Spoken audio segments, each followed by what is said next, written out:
Today we're talking about the reshuffle that Boris Johnson has just concluded. Well, I say concluded, but the main decisions as we record this with the reaction team have been announced. But then further appointments, kind of further down the ministerial food chain, will appear. But it's possible now to see the big picture. I'm Iain Martin, editor of Reaction. I'm joined by my colleagues Maggie, Pagano, and Tim Montgomerie. Now, I'm at a slight disadvantage, both of you, in that I have been concentrating on other things. I've had the reshuffle on in the background and across the main moves, but I was writing my Times column on something completely unrelated. So give me, Tim, and give our audience here on Reaction, and if you don't follow Reaction on YouTube, just hit the subscribe button below. But Tim, give us the main highlights and headlines, and how does it look to you? Well, I think it's a reward. In a previous incarnation, Iain, I set up a poll at Conservative Home in conjunction with YouGov that rated the cabinet, although it was actually the shadow cabinet then, as to how they were doing in the eyes of Tory activists. I'm quite proud of setting up this little poll. And actually, if you look at who's been promoted, they're people at the top of the poll, and who's been demoted are people at the bottom of the poll. Now, more seriously, what that might suggest, and I just discussed this with Evan Davis on the PM programme, is that people, politicians, ministers who do what Tory activists like, seem to be preferred by the Prime Minister, and those who upset Tory activists and the Tory base have been demoted. And that brings me perhaps to my main point about this reshuffle. My main disappointment is it's not a restoration of the big tent Conservative Party. We aren't seeing some of the big beasts who back Remain or have taken a different position from the Prime Minister on COVID brought back into government. And it wasn't an especially strong, competent government beforehand. And I'm not really convinced that in the kind of appointments that have been made today, the Prime Minister has really addressed that. Maybe there'll be more on the junior ministerial level. But one really upside, apart from my personal delight at Nadine and Nadhim, I'm going to have to improve my enunciation, being given good jobs, they're good friends. I think Michael Gove taking over the housing brief is a big deal. There is no future for the Conservative Party if it doesn't help young people get on the housing ladder. Michael Gove is not everyone's favourite politician, but he's an extraordinary thinker. I think this is a sign that the Tories might be more serious about house building, affordable housing, than the Conservatives have been up until this point. So that, for me, is the most promising part of this still unfolding reshuffling of Boris's back. Really interesting, Tim. It's, of course, and you mentioned that poll which you set up on Con Home. That's always been one of the main political measures since it was launched that I track. And politicians are, and particularly members of the cabinet, who pay really close attention to that poll. Always like to say, well, it's self-selecting, but they always know the movements in it. And it also turns out to be a really good guide ahead of a leadership contest, or as you said, a reshuffle, or anything significant happening in Conservative politics. It's very reliable. Though I noticed that Boris Johnson, you said people who are really popular in the poll are being rewarded. So Boris Johnson hasn't been doing very well in that poll. Yeah. In the last few editions of it, he's been really low down. But then he's the Prime Minister, so he gets to do what he likes for the moment. I think it would be unlikely that he would sack himself. But I'm surprised anything can happen. I'm surprised he's chopped Gavin Williamson. Actually, I'm delighted that he has. I thought he might move into Leader of the House or something. But because what's that Linton Johnson maxim about people pissing from outside of the tent, excuse my French. And it'll be interesting to see what Gavin Williamson does from the back benches. Yeah, there was a rumour, wasn't there, Maggie, earlier on reshuffle day that Gavin Williamson, now been removed as Education Secretary, that he was going to go to Northern Ireland, where he has a close relationship with the DUP. Though, of course, Northern Irish politics is changing, and actually, it's a good relationship with the UUP, who are rising, the more moderate Unionist Party. Anyway, that's by the by. What do you make, Maggie, of some of the big moves? What catches your eye? Well, the word I'd written down here on my notepad right at the top was reward. Completely saw it as Tim has seen it, and I think he was very brave, actually, to appoint Liz Truss, because she really has done a phenomenal job at trade and doing all the deals, rolling them over with the EU. But she annoys a lot of people, but she does really appeal to the activists. And also she has a real energy and optimism about her, which I think at this moment in time, as you go overseas and Britain establishes relationships and so forth, is really good. People have seen Dom Raab as a demotion, but actually I think it's quite a clever appointment, because he really, when Boris was ill last year, he was clearly a very good deputy PM. I mean, all the reports you heard from Cabinet were that, he stuck to the detail, was quite thorough. So it is a demotion, but it was sad to see Buckland go. I've always rather liked Robert Buckland, who's a very soft, gentle man. I hope he can find another role for him. I don't think. But there's something quintessentially British and farcical about being demoted to deputy prime minister. I'm not sure. I mean, we'll see in the next day or so what emerges about those conversations between Boris Johnson and Dominic Raab, because they took longer than expected. So something, whether he was forced or felt compelled to make him deputy prime minister as well, because he essentially that I just come from listening to the radio, and I can't remember. I think it might have been Laura Kunsberg, but the suggestion is that it wasn't deputy PM position wasn't offered to Dominic Raab, but ended up that he got it during that, as you say, in extended discussion. So it might not have been the prime minister's intention, but anyway, he gave it to him one way or the other to pacify him. Yeah, it's a curious thing. Sorry, there was a lot of criticism last year, wasn't there? And there were calls from all sides that actually what the cabinet needed was a relatively strong deputy, rather like May had, and to put it in name too. I think the picture from that period, Maggie, is really mixed. It depends who you listen to. Cummings has a particular view on that period in the COVID crisis where Boris was incapacitated. I mean, what they didn't really want, or what Team Boris didn't really want, was Michael Gove. I remember at the time someone saying, if Michael takes over, then he'll never hand control back to Boris, and would be hyperactive and hyper efficient. So they saw Raab as a more transactional figure who wouldn't necessarily threaten Boris's position politically, but then in his defence, I've heard people say that he did seem to transact business in a relatively efficient way in that difficult period. But then, having been Foreign Secretary, he was also had a very poor Afghan crisis, demoted, and has then clearly argued his corner and negotiated quite successfully with Boris Johnson, who doesn't really like confrontation. The consequence, as you said, is that Robert Buckland, who was seen as a really good performer and a really good operator, finds himself evicted and cabinet career over. So that's a bit of a surprise. The other thing that I would flag up would be Dowden to party chair. Now, the party chairman, Iain, the Tories still insist on calling them chairman. The chair.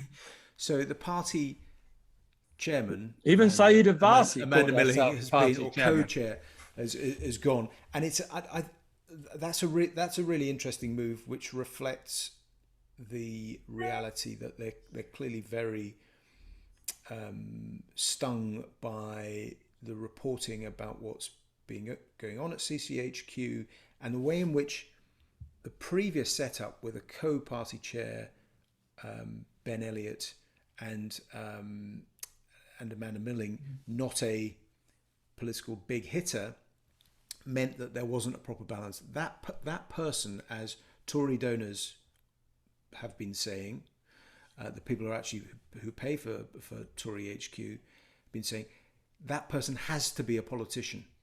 That has to be someone who's either elected or in the House of Lords, who's a politician rather than a fundraiser. So I mean Dowden is very good on broadcast for them, and I think will be put in there to try and bring some operational and institutional coherence to CCHQ, which, I mean, there are some people who work at CCHQ will tell you that it's already been reorganised and it's actually operating fairly smoothly. I don't know, but they've put him in to clean things up, if you like. So that's the other thing that I would flag up.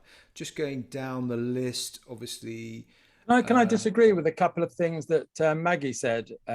If I may be so bold, I'm doing it with a suitable geographical distance between us in case Maggie lashes out at me. I should say I really agree about Robert Buckland. I thought he was a good, solid cabinet minister, and he was also part of the big tent conservatism I still would love to see post Brexit. He's sort of what Margaret Thatcher probably would have called a wet, but he's part of the One Nation tradition, a Remain supporter, and he was one of the few people in the cabinet who was part of that breadth. And to lose him, I think, is a real shame and a slightly dangerous signal, actually. But where I would mildly, I think, disagree with you, Maggie, is I'm a bit worried about the Liz Truss appointment. I think she definitely strikes strong positions.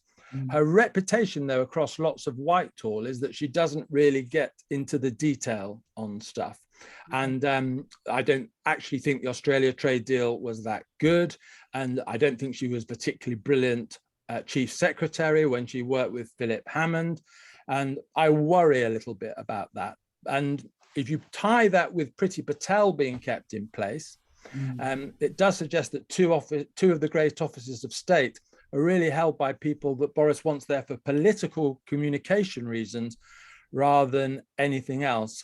Maybe Priti Patel might yet lose borders from her Home Office brief. I think that would be a sensible way of lightening the load on her. But perhaps it's a sign that actually, compared to education and health, which aren't traditional big offices, but they're probably going to be absolutely central to Conservative fortunes and the country's fortunes over the next 2 years. And so Sajid Javid and Nadhim Zahawi there, Boris has put two of his most able ministers in those public-facing jobs where the huge backlog challenges will probably determine the course of this parliament more than foreign policy or home affairs policy. I think it's a Can I add something to your point about Gove? Sorry, yeah. Can I just come in on Truss there and Foreign Secretary, because I think it's a crucial moment really in terms of the story of the development of Western foreign policy post Kabul. This is a moment which requires some really deep thinking and almost Kissingerian style thinking about the future of the West. So if Liz Truss can step up to that, I mean, you will know fairly quickly over the course of the next 6 months what kind of foreign secretary she's going to be. It's also, in my experience, being the person who's appointed foreign secretary tends to, unless they're an incredibly strong personality, disappear into the machine. There is no other department in Whitehall that I can think of. Treasury doesn't apply like this. You will still see, maybe because people are more likely to be doing less foreign travelling, but you'll still see people around. They don't disappear into the machinery in the same way that if you become foreign secretary, they control your diary through all of the kind of diplomatic engagement, calls you have to make, huge workload, ambassadors to see, and the day fills itself. So it's a highly unusual personality who's politically strong enough and intellectually self-confident enough in the way that, say, Douglas Hurd was, Rifkind was latterly, and there have been very, very few people who can do that in the modern era. So you need to be on top of the brief, which is difficult, not taken over by the machine. And then if you're going to make a difference geopolitically, and there are all sorts of challenges for the West, as I said, what the hell is the Western alliance if the Americans are stepping back? you've got to be a kind of trainee Henry Kissinger as well. So I hear what both of you say, and to Liz Truss, she's going to need all the luck she can get. Maggie, you were going to mention Gove there, who's now in a critical position. Absolutely. I was just going to add to what Tim was saying, that this is a signal that how importantly they're taking it. But they've also added levelling up to the brief, which I thought was quite interesting. Either that he's given it to Gove because it's a poison chalice, or because he really wants Gove's sort of dynamic energy when he does apply himself to it, and says he's taking it seriously. And the union as well. He's got 3 pretty large jobs there. I just wonder on the housing thing, because also the government is, well, it depends who you believe, is ditching some of its planning stuff. I don't detect in this government a willingness for, despite Boris's reputation for grand projects and bridges and all that sort of thing, but for really, really big thinking about something like housing or social care. Okay, taxes are going up, and ostensibly that's to pay for social care, but it's not as though there is some new. He's not prepared to be really bold and have a social insurance model for social care and try and give Britain the best social care in the Western world over the course of the next 20 years. And on housing, equally, it's almost as you need some sort of, yes, you need the private sector, but you need some kind of great enabling state moment, like a state, sort of like turn Homes England into something which is going to build on a ownership share model, some kind of new kind of model social housing for younger Britons. Now, if you're to do that kind of thing, that's really difficult politically. Is he going to be empowered to do any of that, or is he just being given a bunch of quite difficult problems all kind of wrapped up together and said, see what you can do over the next few years? Be interesting. It will be interesting. I always think it's very ironic how everybody, or particularly the Brexiteers, always used to say post-Brexit, we've got this chance to be Singapore on Thames. But the irony, of course, is that most housing, I think it's 70% of all homes in Singapore are state-owned. Yeah. And controlled. So, there is a parallel. There is an example there. But no, he needs to do something brave like that, because social affordable housing doesn't work. That's sort of a nonsense. They need to just roll out thousands of new homes for low-paid nurses, social care workers, and so forth. But the housing market, the main distortion is QE and endless cheap money, which it doesn't look as though that's going to change dramatically at any point in the next year. But anyway, listen, we're going to wrap it up there on Reshuffle Day. I'm sure we'll be back with more discussion as the whole thing unfolds, but we've covered. Can I just say something finally at the end, Iain? If Nadine Dorries is watching, if you don't get me tickets for Manchester United games, now you're culture secretary, our friendship is at an end. Okay. Just wanted to get that really important announcement in there. Just blatant lobbying, absolutely appalling. She's a Liverpool fan, so I don't really have much chance at all, but. Nice try. It won't work. Can I ask you a very last, really short question? You mentioned your disappointment that Boris hasn't brought back the big beasts. Which big beasts were you referring to? A sort of Jeremy Hunt? Should have brought back Hunt. Yeah, he would have been great foreign secretary, actually.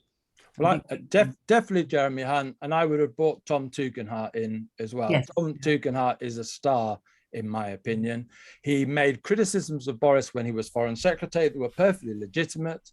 And I think this healing thing that I keep going on about, I think if he handed, the olive branch to Tom Tugendhat, I think it would have been a real sign that he wants to lead the whole Conservative Party and not just part of it.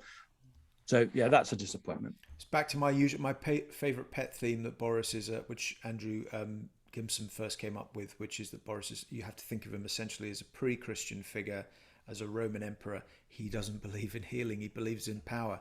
And he's exercised that power quite effectively and today. So until... Now a Catholic. Is what? He's now a Catholic, isn't he, surely? Theoretically, so it is said. On that basis, we're going to wrap things up there until next time. If you're not a subscriber to Reaction, click subscribe on YouTube and also like this video and go to the main site as well, and you get my weekly newsletter on politics and lots more besides brilliant journalism from the team. But thank you for watching.